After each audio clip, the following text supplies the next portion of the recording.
The daily sustenance of American soldiers serving in Vietnam between 1965 and 1973 came primarily from military field rations that had evolved through decades of development, yet remained fundamentally unchanged in many respects from those issued during the Second World War and Korean War, creating a situation where young men fighting a technologically advanced conflict found themselves eating food that would have been familiar to their fathers, and in some cases, their grandfathers who had served in previous conflicts. These rations, officially designated as Meal Combat Individual, or MCI rations,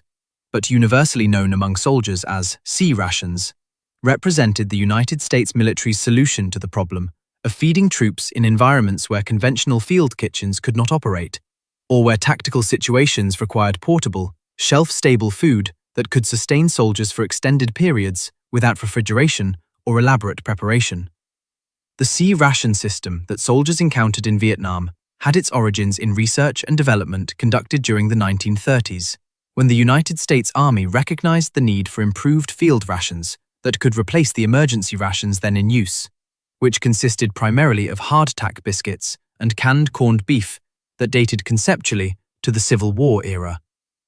The initial C ration specification adopted in 1938 called for 3 canned components per meal, including a meat unit, a bread and dessert unit, and an accessory packet containing items like cigarettes, matches, toilet paper, and can openers, with the entire meal designed to provide approximately 1,200 calories and sufficient nutrition to sustain a soldier engaged in moderate physical activity. During World War II, C rations became standard issue for American forces operating in combat zones, from North Africa to the Pacific Islands, and millions of cases were produced by various contractors using recipes and specifications that prioritized shelf stability and nutritional adequacy over palatability or variety. The Korean War saw continued use of C rations with minor modifications, and by the time American forces deployed to Vietnam in large numbers during the mid-1960s, the basic C ration concept remained essentially unchanged, despite nearly 3 decades having passed since the original design. A standard C ration meal, as issued to soldiers in Vietnam, consisted of a main course can, typically containing 12 ounces of prepared meat and vegetables, or meat and grain products, accompanied by a smaller can containing crackers or bread, dessert items, and an accessory packet with instant coffee, sugar, cream substitute, salt, toilet paper, a plastic spoon, matches, and cigarettes. The main course offerings included items with designations like beans and franks, which consisted of small sausages in a tomato-based sauce with beans, ham and lima beans, universally despised, and referred to by soldiers as ham and motherfuckers, due to the unappetizing combination of processed ham chunks and large lima beans in a glutinous sauce, beef slices in gravy, spaghetti with meatballs in tomato sauce, chicken and noodles, turkey loaf, meatballs and beans, beef stew, pork steak, ham and eggs chopped, which bore little resemblance to actual eggs and consisted of a processed meat product with yellow chunks that were allegedly egg, and various other combinations that represented American military catering philosophy of the era. Each of these main courses came packed in a cylindrical can approximately 4 inches tall and 3 inches in diameter, made of tin-plated steel with a key wind opener attached to facilitate opening.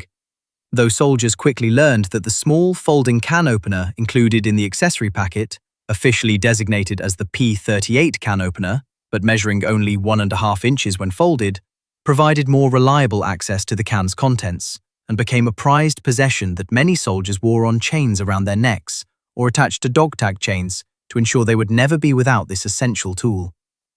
The bread component contained items like hardtack crackers that were essentially tasteless flour and water biscuits with extraordinary shelf life measured in years rather than months, or in later production runs, a slightly more palatable cracker that still possessed the texture and flavor of salted cardboard, but at least did not require the jaw strength of a young alligator to consume. Accompanying the crackers might be a small can of cheese spread, either plain processed cheese or cheese with various additives like bacon or jalapeno peppers, or alternatively, a small can of peanut butter that provided protein and calories, but possessed a consistency that could glue a soldier's mouth shut in the Vietnamese heat. Jam or jelly in tiny cans offered some variety, with grape, strawberry, and apple flavors appearing periodically, though the actual fruit content of these products remained subject to debate among soldiers, who noted that the purple substance bore approximately the same relationship to actual grapes that Agent Orange bore to orange juice. The dessert component varied by meal, but might include pound cake, fruit cake that was allegedly the same recipe used since World War II and possessed the density and durability of a building material, cookies that ranged from barely edible to surprisingly acceptable depending on variety and age, or canned fruit like peaches, pears, or fruit cocktail that represented one of the few genuinely popular components of sea rations and was often hoarded or traded by soldiers who received meals lacking this coveted item. The accessory packet deserves particular attention, as it reflected both the military's attempts to provide comfort items to soldiers and the cultural assumptions of the era in which these rations were designed. Each packet contained instant coffee that dissolved into a bitter approximation of actual coffee when mixed with water, though soldiers desperate for caffeine consumed it regardless of quality. Non-dairy creamer that was supposed to make the coffee more palatable, but often had the opposite effect. Sugar in small packets, salt for seasoning the main course, though most soldiers found the food already oversalted. Toilet paper in quantities laughably insufficient for actual needs, and of a quality that one veteran memorably described as being like waxed paper that had been crumpled up to make it seem softer. Matches in a waterproof container that frequently failed to be actually waterproof in Vietnam's humid environment, and cigarettes that were included in every accessory packet until the early 1970s, when health concerns finally overcame the traditional view that tobacco was essential for soldier morale. The cigarette brands varied, but typically included 4 cigarettes from brands like Lucky Strike, Pall Mall, Camel, Winston, or other popular American brands of the era. And soldiers who did not smoke found cigarettes to be valuable trading currency with both fellow soldiers and Vietnamese civilians. The cigarette inclusion reflected assumptions that dated to World War I about tobacco's importance to fighting men, assumptions that would eventually be challenged as medical evidence about smoking's health effects accumulated. But during the Vietnam era, cigarettes remained an unquestioned component of military rations, despite growing awareness of their dangers. The nutritional content of sea rations met basic requirements for calories, protein, carbohydrates, fats, vitamins, and minerals necessary to sustain human life and moderate physical activity, with each meal designed to provide approximately 1,200 calories and 3 meals theoretically providing the 3,600 calories that military nutritionists determined to be adequate for soldiers engaged in combat operations. In practice, however, the actual caloric needs of soldiers humping through Vietnamese jungles with 60 to 80 pounds of equipment in heat and humidity that could exceed 100 degrees Fahrenheit far surpassed these theoretical calculations, and many soldiers lost significant weight during their tours despite consuming all available rations. The vitamin and mineral content was ensured through fortification of various components and through the variety supposedly provided by rotating through different meal options, though soldiers who spent weeks or months in the field eating nothing but sea rations often reported symptoms suggesting nutritional deficiencies, including fatigue beyond what could be explained by operational tempo alone, skin problems, and digestive issues that may have reflected inadequate fiber intake or the generally processed nature of the food. The palatability of sea rations, or more accurately the lack thereof, became legendary among soldiers who served in Vietnam and featured prominently in their recollections of the war decades later. The fundamental problem with sea rations stemmed from the constraints inherent in producing shelf-stable food that could withstand years of storage in varying climates, rough handling during shipping and distribution, and consumption without refrigeration or elaborate preparation, in environments ranging from Arctic cold to tropical heat. Meeting these constraints required extensive processing, high salt content to inhibit bacterial growth, cooking methods that prioritized safety over flavor, and ingredients selected for stability rather than taste. The result was food that, while nutritionally adequate and generally safe to consume, bore little resemblance to meals that soldiers would have chosen to eat under any other circumstances. Individual meal components vary dramatically in their acceptance among soldiers, with some items achieving near universal rejection, while others were actively sought after and traded. Ham and lima beans, already mentioned, held the undisputed position as the most despised sea ration meal, with soldiers going to extraordinary lengths to avoid consuming it, and with cases of this meal often being the last ones remaining when resupply arrived. The combination of salty, processed ham chunks and large lima beans in a sauce that congealed into an unappetizing mass when cool created a meal that challenged even the hungriest soldier's willingness to eat. Beans and franks generated mixed reactions, with some soldiers finding it acceptable when heated, and others unable to tolerate the sweet tomato sauce and rubbery small sausages. Spaghetti with meatballs existed in a category of its own, as the pasta became mushy from the canning process,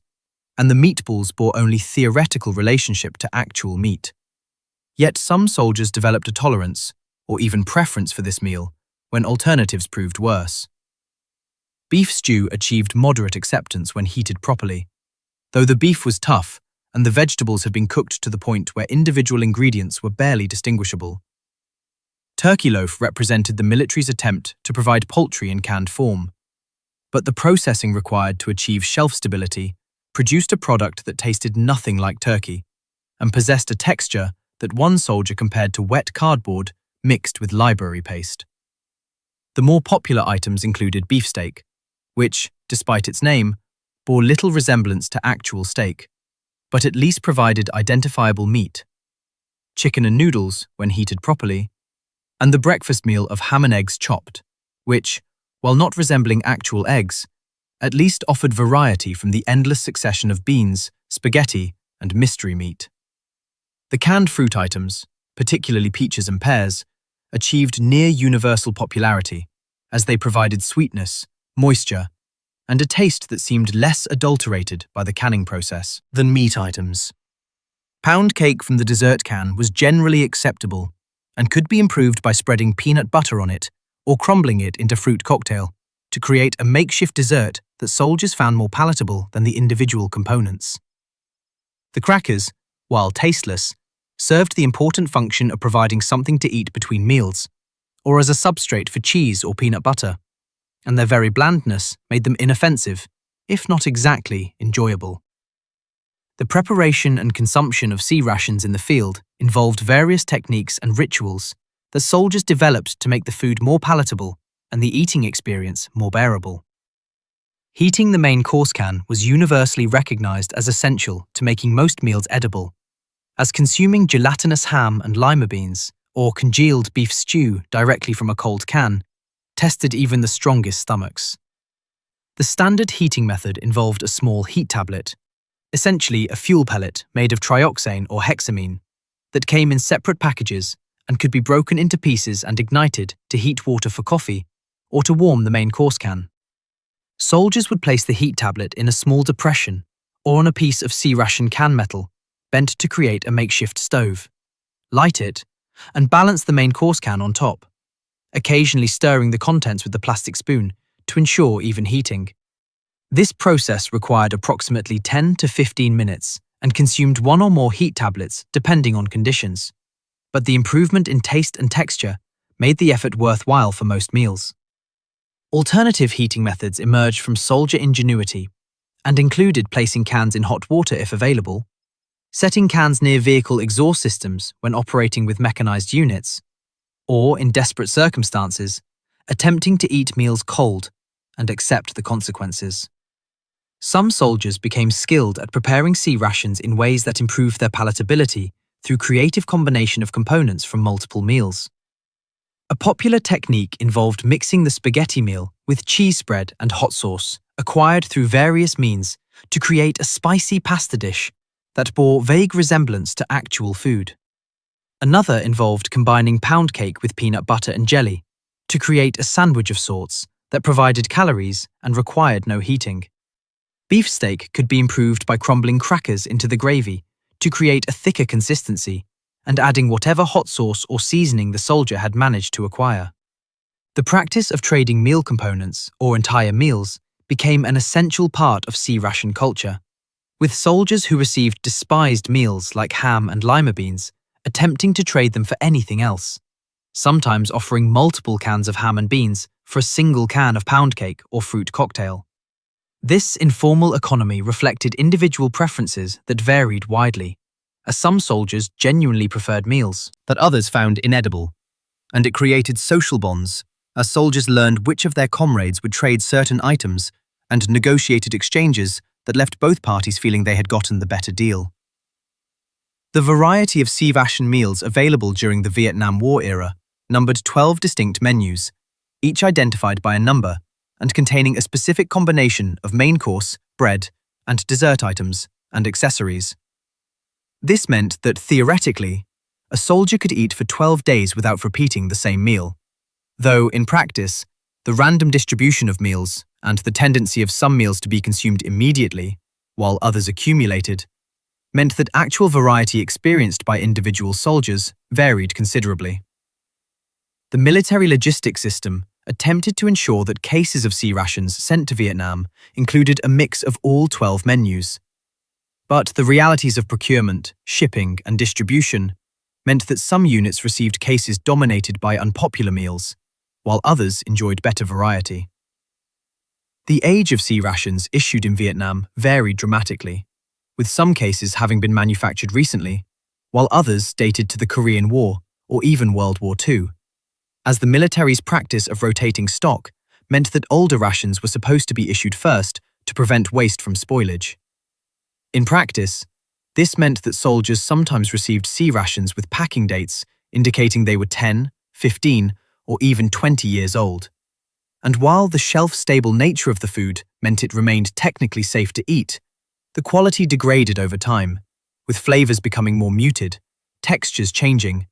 and in some cases, components beginning to show signs of deterioration.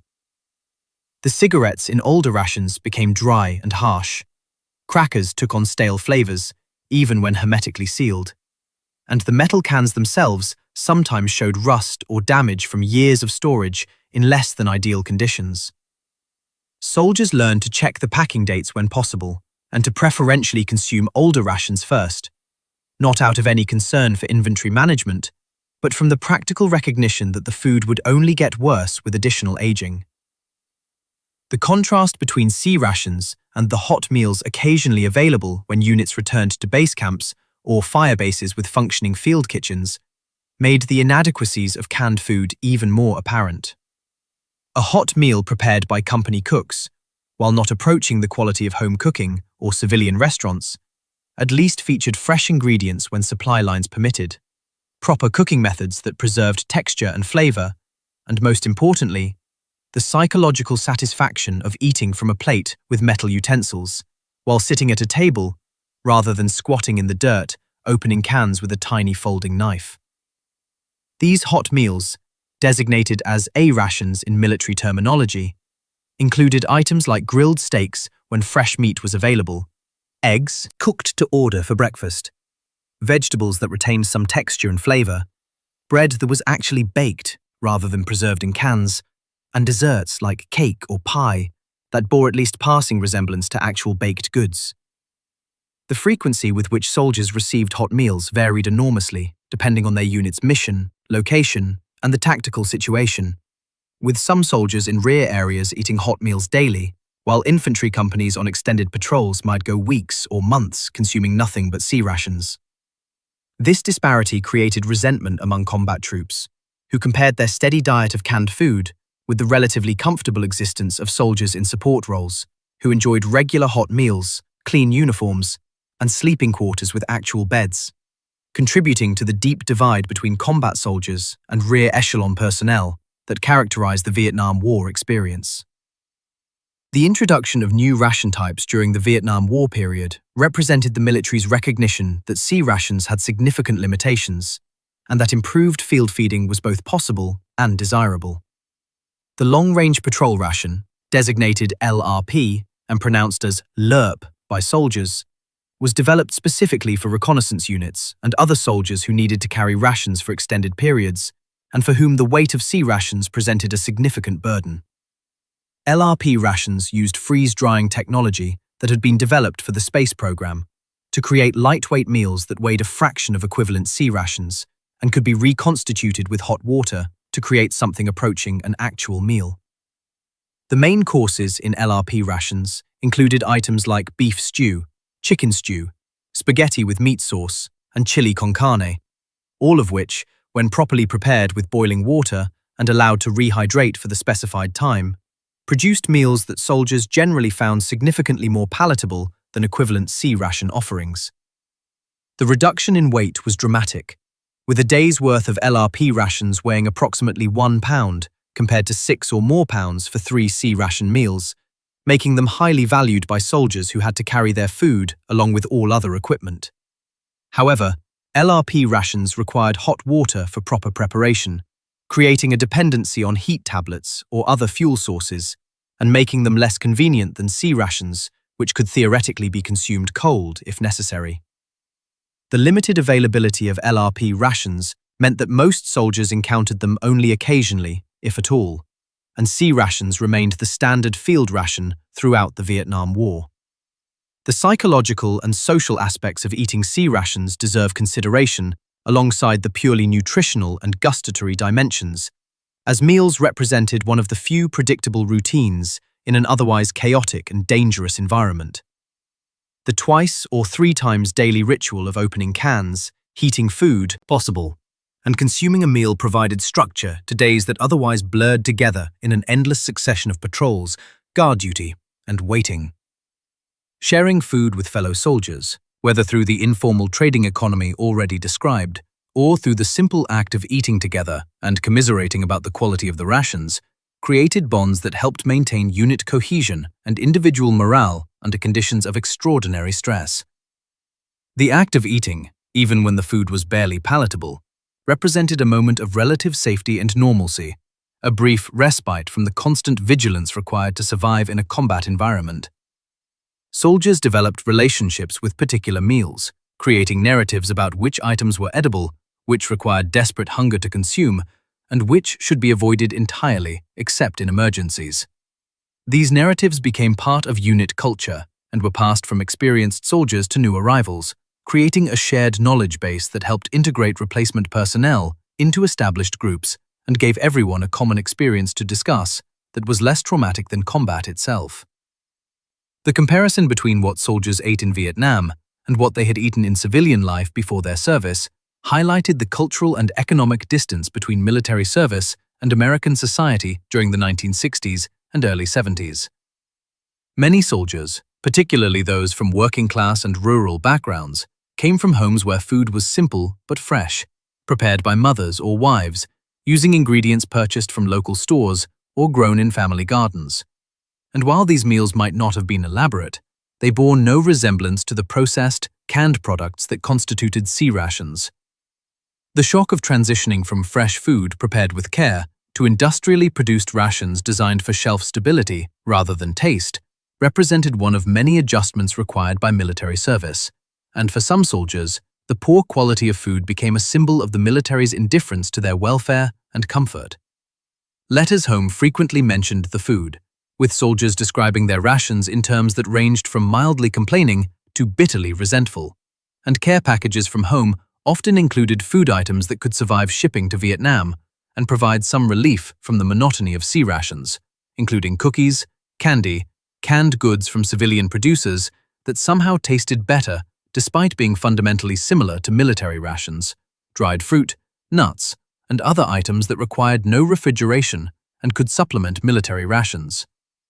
The long-term health effects of consuming C rations for extended periods remain difficult to assess precisely, as soldiers in Vietnam faced numerous health challenges beyond their diet, including tropical diseases, exposure to herbicides and other chemicals, stress-related conditions, and the direct effects of combat injuries.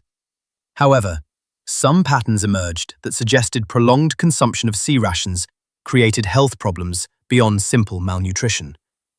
Digestive issues including constipation, diarrhea, and other gastrointestinal complaints were common among soldiers eating C rations exclusively, possibly reflecting the low fiber content, high salt levels, and processed nature of the food. Dental problems occurred with frequency that may have been related to both the high sugar content in some ration components and the difficulty of maintaining proper oral hygiene in field conditions. Weight loss among soldiers who spent extended periods in the field suggested that C rations, despite meeting theoretical caloric requirements, did not provide adequate nutrition for the actual demands of combat operations in tropical conditions, or alternatively, that the unpalatable nature of the food led soldiers to consume less than the full ration allowance, rather than forcing themselves to eat food they found disgusting. The psychological associations between certain foods and traumatic experiences created lasting aversions in some veterans who found themselves unable to eat particular foods decades after their service because those foods reminded them of meals consumed in Vietnam under conditions of fear, exhaustion, or grief. The eventual replacement of C rations with the Meal Ready to Eat, or MRE system, during the 1980s represented the culmination of decades of research into improved field rations and reflected both technological advances in food preservation and a military recognition that soldier performance was influenced by diet quality. MREs used flexible packaging instead of cans, included flameless heaters that allowed soldiers to warm food without carrying separate heat tablets, offered greater variety in menu items, and generally provided food that was more palatable than C rations, though still far from approaching civilian restaurant quality. However, for soldiers who served in Vietnam, C rations remained the dominant memory of military food, and the experience of eating these rations became one of the defining characteristics of service in that conflict, mentioned in memoirs, oral histories, and casual conversations among veterans as a shared experience that connected them across differences in branch of service, unit assignment, or time period in which they served.